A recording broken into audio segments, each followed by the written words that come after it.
সংবাদ সবাইকে স্বাগত জানাচ্ছি। আমি ফিরোজ তোহা। শুরুতে সংবাদ শিরোনাম। বিএনপিকে অবমূল্যায়ন করার সুযোগ নেই, ফারুক। সাবেক স্বরাষ্ট্রমন্ত্রী আসাদুজ্জামানের জনসংযোগ কর্মকর্তা পুলিশ হেফাজতে। নতুন রাজনৈতিক দলগুলোর উদ্দেশ্যে বিএনপি চেয়ারপারসনের উপদেষ্টা জয়নুল আবেদিন ফারুক বলেছেন, বিএনপিকে আন্ডারটিমেন্ট করার কোনো সুযোগ নেই। ফারুক বলেন, আজকে যারা বড় বড় কথা বলেন, সেকেন্ড রিপাবলিক গণপরিষদ নির্বাচন কমিশনার ও ইউনিয়ন পরিষদের মেম্বারদের নির্বাচনের কথা বলেন, তাদেরকে বলে দিতে চাই, বাংলাদেশে বিএনপিকে আন্ডার এস্টিমেট করার কোনো সুযোগ নেই। তিনি বলেন, হাসিনা মোদির আশ্রয় থেকে ডক্টর ইউনূস সরকারকে অস্থিতিশীল করার প্রচেষ্টা চালাচ্ছে। তাই অন্তর্বর্তী সরকারের কাছে আমাদের অনুরোধ থাকবে, আপনাদের সমালোচনা হবে, আলোচনা হবে, কিন্তু আপনারা মনোবল হারাবেন না। আমরা আপনাকে সমর্থন দিচ্ছি এবং দিয়ে যাব।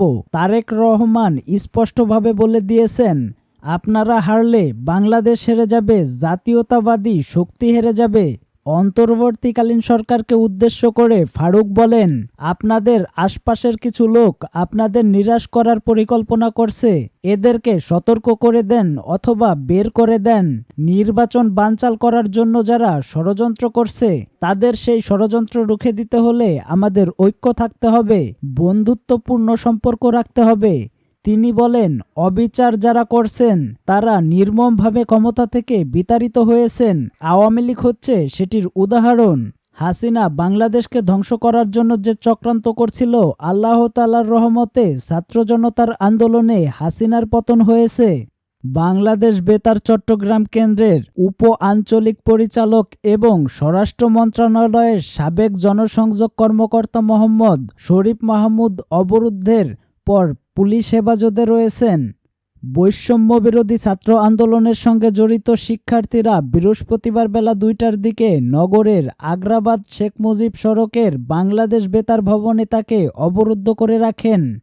পরে খবর পেয়ে পুলিশ শরীফ মাহমুদকে হেফাজতে নিয়ে আসে।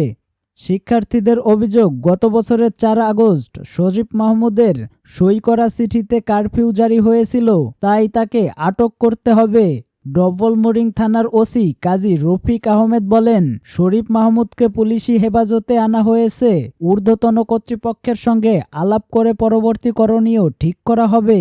শরীফ মাহমুদের বিরুদ্ধে মামলা হয়েছে কিনা জানতে চাইলে ওসি বলেন, যতটুকু জেনেছি ওই সরকারি কর্মকর্তার বিরুদ্ধে দুদককে একটি মামলা রয়েছে।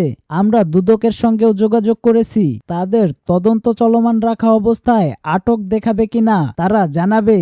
আপাতত তাকে আমরা হেফাজতে নিয়ে এসেছি। শরীফ মাহমুদ প্রায় 10 বছর তেজগাঁও হাতিরঝিল থেকে নির্বাচিত সাবেক স্বরাষ্ট্রমন্ত্রী আসাদুজ্জামান খান কামালের জনসংযোগ কর্মকর্তা ছিলেন।